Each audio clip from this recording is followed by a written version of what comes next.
কিরে বন্ধু, তোর কি অবস্থা? কিরে ভাই, সানিরে ডাক দিলাম, সানি পাত্তাই দিল না। কিরে ভাই, আসার সময় সানিরে ডাক দিলাম, দেখো না দেখে বান্ধবী চলে গেল। আরে না ভাই, মনে হয় খেয়াল করছে না। আরে না ভাই, শিউর বাপ ধরছে। হ্যাঁ, আমার দেখো না দেখে বান্ধবী চলে গেছে। আরে না, তুই কি করস বেটা? সানির ভিতরে কি চলতেছে না চলতেছে উপর দিয়ে দেখে বিবেচনা করে লাভ আছে? ওর ভিতরে কি চলতেছে এটা তোর তো দেখা দরকার। তুই ডাক দিস হয়তো বা খেয়াল করে নাই। আরে কাহিনী কি? আরে কাহিনীটা কি খুললা কস না, না খুললা বলে বুঝলাম কিভাবে। ভাইয়া, আম্মুকে নিয়ে মেডিকেল আসছি। এখন এখানে নাকি 40,000 টাকার মতো লাগবে।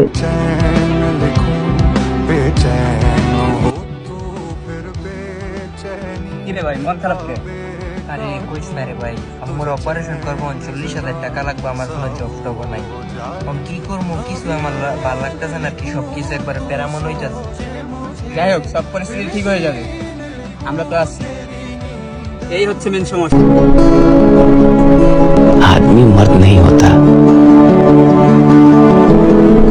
पैसा मर्द होता है।